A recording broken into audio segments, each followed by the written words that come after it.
I'm Carol Walker, and I am delighted to introduce as my guest Manda Kalimian. And she is the founder of Rewilding America Now. And she has a tremendous love of all animals, but especially wild horses. And so today we're going to talk about this request for an audit of the BLM sale program and why that's so important. So welcome. Carol, thank you. I'm so excited to be here with my friend. It's been a long time. Yes. And yes, so you contacted me just a few days ago and said, we need to do an audit of the BLM sale program. So why now? Carol, I think it's always needed to happen. I don't think you would disagree with that. I mean, we are, right? I mean, we're long overdue. Let's start with that. So shame on all of us for not taking the reins in this sooner, myself accountable. But this administration and the way that the Department of Interior is managing the BLM and the horses and the range is just expedited this process, right? The roundups are expedited, volumes of horses coming off the range, no place to put them, no holding, short term, long term, they're out of space. And so, they're missing steps, they're bypassing protocols and procedures at a greater rate. And horses are just truckloads, are just some even go from the roundups directly to these auction houses. People have there are no guardrails as to how many horses people can take. So it's really so much more. I myself, over the last year and a half, I think we've worked to rescue 300. Some were Indian ponies, but most of them were horses that we've been taking from these kill buyers. And it's terrible. It's terrible what's happened. And I decided somebody has to speak up. We got to do it now. Become completely inadequate to say, okay, we're going to rescue these horses. There aren't enough places to put all these horses. So, really, what needs to be done is something changed at the higher level before these horses get taken to auction. Oh, yes, of course, yes. And, you know, when you're standing here and all of these emails and text messages are coming with pictures of horses in these kill pen auction houses, and they all have in red 2 days to slaughter, deadline. And they promote it this way, deadline with big X's, 2 more days, deadline. These people are feeding on the goodness of people like ourselves that actually care, right? They're taking advantage of us because I can't tell you how many times. Okay, how much? $900. $900? That poor horse is limping on 3 legs. It needs medical attention. It needs to be helped. I said, can you give me a break? I'm going to take 3 more. $900 or it gets on the truck. So what do you do? What do? You work to find the money to save the horse, because doesn't matter. It's a living being. It's a horse. And that's what we've been doing with the help of Jenny Sloan. She and her husband are unbelievable. They're angels. I cannot tell you. I couldn't do what they do. But without her help, none of this would have been possible. It's a terrible position we're in. These people have created a new business. It's a whole cottage industry that's happening here between the kill buyers, the shippers, people out there fundraising. I mean, it's just its own economy right here, thanks to the government. And it is definitely not a benefit to the horses. Benefit? We are busy healing horses from the trauma. It's not just now the trauma of the roundups. It's the trauma of being carted from one place to another. dumped off here, then dumped off there. They're with groups, they come in groups. So I keep the groups together because that's the only security that these horses have had, is these 3 or 4 other horses that they've been in these kill pens with. It's terrible. It's really, however you look at it, genocide is genocide, right? No matter which direction or face it takes, this is a genocide of a species. And the new changes to the sale program that happened this last year, where pretty much it's people can take as many horses as they want. It's just funneling them faster away from holding so they can have more room to round up more horses. And of course, there's no care given to people that purchase them. You might have to sign a little form saying you won't take them to slaughter, but what does that mean, actually? There's no follow up, there's no oversight. And with the BLM staff being cut by 70%, they barely have enough staff to get rid of the horses, let alone care about where they're going. My personal opinion is, my intuition tells me that this is just the way that this administration is unwinding these regulations and making it easier for them to just get rid of horses because, like you and I have talked about, when you've said to me, well, they just want to kill everybody in holding, right? Take a gun to their head and be done. There would be a huge public outcry, right? Optically, that would be very bad. I don't really know if this administration is so concerned about that, but it would be, but optically it wouldn't be a good thing. So having said that, this is sort of like a leaky faucet that they just keep opening up to just kind of keep the flow, just, make the flow a little bit more and a little bit more and a little bit more. And that would be a no. It's enough, and I do realize it's a very difficult time to try to make changes in Washington and try to get things done. But it is, a government accountability office audit is a simple procedural thing. And it enables us to bring attention to this issue so that hopefully after the midterms, we will be in a position that this coalition that you and I and others are a part of, we will be able to forge forward to now create the legislative changes needed. And we do have a Wild Horse Caucus in Congress now. And that's who you addressed your letter to. And that's a terrific thing. I mean, we need to build on that, obviously.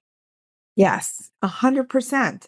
So, the way I see this is, okay, we've got to get their attention before August when Washington goes on break.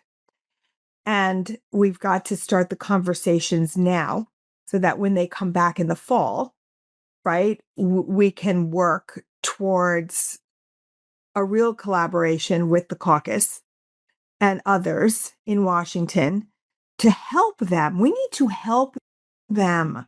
We need to give them solutions for things. We need to give them the information that they don't have. We cannot think that, okay, you're the Wild Horse Caucus, we're bringing this to your attention, now do something. I don't see that. I see that we have to be partners with the Wild Horse Caucus. You have to be, right? I'm not a constituent of any of those people. Things to do and make sure and follow up and make sure that it gets done. Correct. We need to build an alliance with these people, let them know that we are not fighting against them. We understand things are complicated and difficult in Washington, and we want to help. We need your help, and we are going to help you. We're going to provide you with information, provide you with everything that you need so that you can feel confident to go forward with this initiative. Giving them evidence of the horses ending up in these slaughter auctions and showing, and it's there were 66,000 wild horses in holding at the beginning of the year, and it's dropped significantly. And that's because these horses are being funneled out of the system. There are online adoptions every month with almost 1,000 horses in each one. And so horses are getting shipped and sold, and it's like gangbusters. It's like nothing I've ever seen before. As I said, yeah, of course, this administration, they need to start getting rid of these horses. They cost taxpayer dollars, and I mean, the administration right now is taking all the money from the parks, all the national parks here. So did you see that? Any of their money that come in from, tickets when you go to the park and everything, I think it's something like 65 million a year. That's the money that is being taken to use to paint the reflecting pool in Washington. So imagine there's no money for health care and we're painting the reflecting pool with the parks money. What money are they paying for the horses? From what I understand, there's been kind of a halt on roundups in Wyoming. They don't even have the funds to do more roundups. And we know that's a priority to do roundups. And they need to empty these holding facilities so they have room for the horses to do more and more roundups. That's unfortunate because I am sure they will find the money if they want, and you know Wyoming better than anybody. I'm sure, the people in Wyoming are Putting a little pressure on the BLM right now. Yeah. yes, I would think so. I would think so. It's just all upside down. And listen, we have to do what we can do. But the important thing from my perspective is to do something. And right, it's not to not do anything, not to be like, oh my God, it's overwhelming because it is overwhelming at times. I see things like this last week in the news. They're bringing back cyanide bombs Yes. On public onto the lands. range. Yes. Which kills all the wildlife. It's not just the predators that they want to get rid of. Yes, everything, everything. I mean, think about horses. I mean, everything. And it's About sometimes, horses, think about people walking with their dog. I mean, yeah. yes. Well, did you know that is one of the things that had triggered them to ban them initially several years ago because there was a man walking with his dog and he triggered so sometimes, you sit and you see all these things lately and it is overwhelming. You're kind of overwhelmed with what to do. How do I do it? And then I get a text and a call with a picture of three beautiful horses that, deadline 24 hours. Or, I hear about a group of women that are feverishly out there trying to raise money. And I mean, it's a lot of money at $800 or $900 a horse for 10 horses Plus that, transport. Plus transport. yes, yes, imagine that they're raising money for these 10 horses. Would I take them? What do you say to that? I mean, you All know, the horses that end up at slaughter auctions. Just there's not room for all of them. I'm squeezed to the end. I constantly look for other locations and places and working with other people that, will take a small band of horses. And this actually has helped us bring awareness to other people, right? About what's happening with the horses and why horses can be environmentally valuable. So, we see value that way. And also people are seeing value um, from an eco-friendly tourism kind of thing. People want to see horses. People come to locations to see horses, right? Has that not been your experience? Oh, absolutely. And it's become more and more popular. I mean, last year alone, I was fielding a whole bunch of emails from people wanting to go visit the Saltwells Creek horses. And could I tell them where to go? And this is something that you and I've talked about. We have to build out this model, right? Where, you and whoever else you feel, you can offer camera safaris and other, opportunities that, first of all, value the horses, and then also offer some economic return in exchange to the landowner. So the horses are seen as valuable instead of pests taking grass out of the mouths of cows and sheep. Exactly. I mean, this is old. It's all an old story that's never been changed, and we need to be the leaders here in changing a new POV. We need a new point of view, a new perspective to this. I think fighting the old fight over the old arguments don't get us anywhere. 50 we're 55 years into this, no? I'm 26 years into it. Right? The Wild Horse and Burro Act is 55 years old. So, I mean, it's time for change. It's time for a new perspective on things. And we need to just put our heads down, think about those horses. That's the only thing that matters. That's why we do this.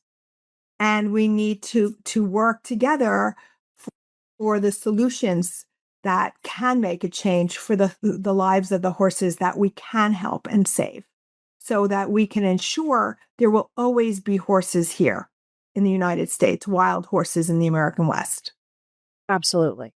And the audit is a way of uncovering the corruption and what's happening to these horses so that it can be changed.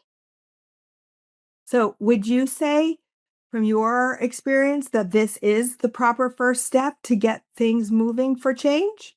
Absolutely. Absolutely. And it's funny because some people say, oh, all the advocates need to get together. They all have to do things the same way. No, everybody has a contribution. Everybody has their perspective, their experience, and it's all valuable. It's all valuable. Of course. I'm so glad you said that, because I was thinking one of the things that I did want to mention with you was that that's exactly right. Everybody can do something, and you don't have to all be the everybody. Whether it's just reposting something that you see that you want to share, or more for me is sharing the proper information, fact-based information. I've always shied away from all of these things because there's so much flying or information that goes back and forth that is not accurate. I always want to be known, good, bad, or indifferent, that anything that I know that I can share is fact-based, based on science, right? Based on factual information that, good or bad, this is what it is. I think that's really important too. And I always try to share from my own observations as well, because I can talk about what I've seen out there, what I've seen with the horses, at the sales. And I can talk about that. And I know it's true. Yes. Yes. And you're a photographer. Photos don't lie. Photos don't lie. And that's the truth. So yeah, so everybody has to take a deep breath and whew, whew, we're gonna take a deep breath. And we all have to like come from a new place, and a place that, okay, where we don't have to love each other and all of that. But we all do have one thing in common. We all love the horses, and we're here because of it's all the right reasons that in our hearts. You know, I have to tell you about a horse um that we rescued out of, one of the auctions this last year. And I always think about it. with when there's I don't know, he always comes to mind. So Jenny sends me a picture. This is, these are the ones that there are there now. And she sends me a picture of one. And she said she was told he's twisted. He has some issue where one side of his face hangs. His lip is hanging, his eye hangs, his ear is sideways. And they don't know what happened to him, but something happened to him. So, of course, sometimes when they come like that, they don't even give them auction numbers. They just mark them direct ship. Like nobody's going to want it. So we'll just ship it directly to the slaughter. So I saw this horse and I said, absolutely not. Absolutely not. We have to take him. And we took him to the vet, and it seems that, he has some neurological damage. They think on the pole of his head, he might have been tied with a rope to a pole tightly and left. And he was fighting and pulling so hard that he damaged whatever the nerves were in his face. And so he has this sort of droopy, like stroke half of his face. But other than that, he's fine. He can see, he eats. There's nothing other than that and whatever his PTSD was. So we had him. We gave him tender, loving care. My Jenny, she's amazing. And she runs a program for kids. And we picked, there were 8, I think, horses that we had rescued that she thought were more people oriented. They liked people. They wanted to be around people. That's the thing. Some you have to assess when you get them. Some of them just don't want to be around people, and that's good. Those are good horses that want to live a free life. And then there are others that have spent so much time going here and there. They'd be fine, out in the wild, but they enjoy being fed and people. So she determined which of the ones we have want to be with people, and she works with kids. She has a whole program that she works with children, and they come. So she had all these horses, and the kids come and they pick which horse they want to work with, which calls to them. But this one young man went over to the area where the other horses were, and he saw Twister. And that is the horse that he wanted. And she called me and I said, what do you think? And she said, well, he seems to be fine. He likes the boy. So this young man has been working with that horse, and that young man is healing whatever happened to that horse in his life. And that horse is going to heal that boy, whatever that boy needs. And this is just, it makes you keep going. It makes you keep going, right? This poor horse rounded up, lost his family, tortured in some way, and has a physical deformity. Is the horse that this young man wants to work with, loves. And that's what love is. That's what life is. That's why we do this. That's why we do. That's why we do this. Yeah. That's why we do this. I'm sorry. I was just wonderful. Yes. And these are the things that make you keep going. These are the things. And, so now we just have to dig in, and there are a lot of things we can't change, but there are a lot of things we can, and we can't give up. And just because something's not changing instantly doesn't mean it's not going to change. I think we just need to keep working. And your petition that people can sign to let the Wild Horse Caucus know that we care about what's happening to our wild horses. This is very important. So I'll have a link in here on my website with the podcast that where you can go to sign this petition and can read this wonderful letter that went to the Wild Horse Caucus. And this is one way that you can help. And also you can share, from Rewilding America Now. Dot Um, org, dot org, dot org. or wildingamerican.org Yes. or right on the social media. On the social media and go to their website as well. And right on the website is a link to the petition. You can just sign it right there. Yes, there's a big pop up on the homepage. It's very simple. It says petition. You click it, you fill it out. It's easy, easy peasy. And we ask, I mean, this isn't a very important first step because going in, we have to show strength and strength in numbers.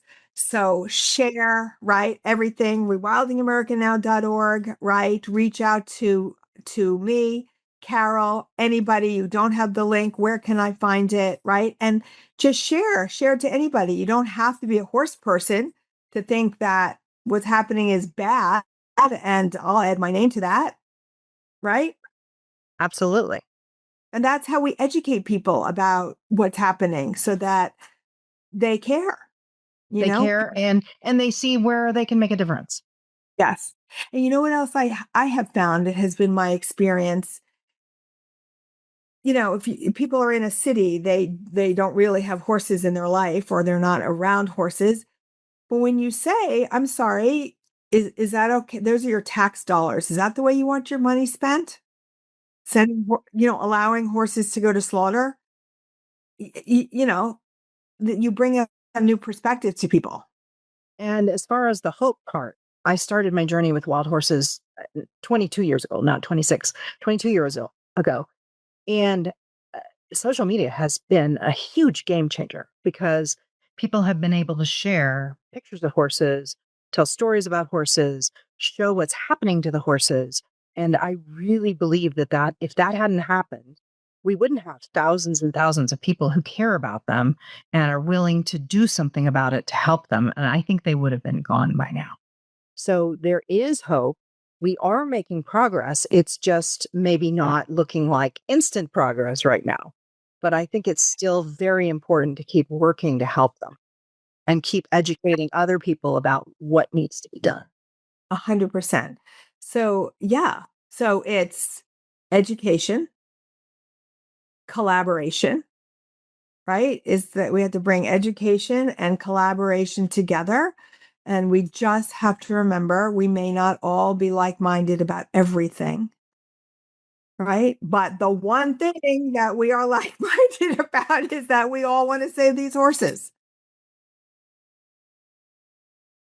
And Carol's beautiful photography has been a huge component to helping bring awareness to people everywhere, right? You travel with your photos, you do shows, I know. So, yeah, no, it's great. You and I met, oh my God, doing photography. Yes. Yes. That's how we met. I bought a camera to do that. That was my last photo shoot, first and last. So, I mean, yes, now people have iPhones. Yes. People have iPhones. People can go see the wild horses if they want to.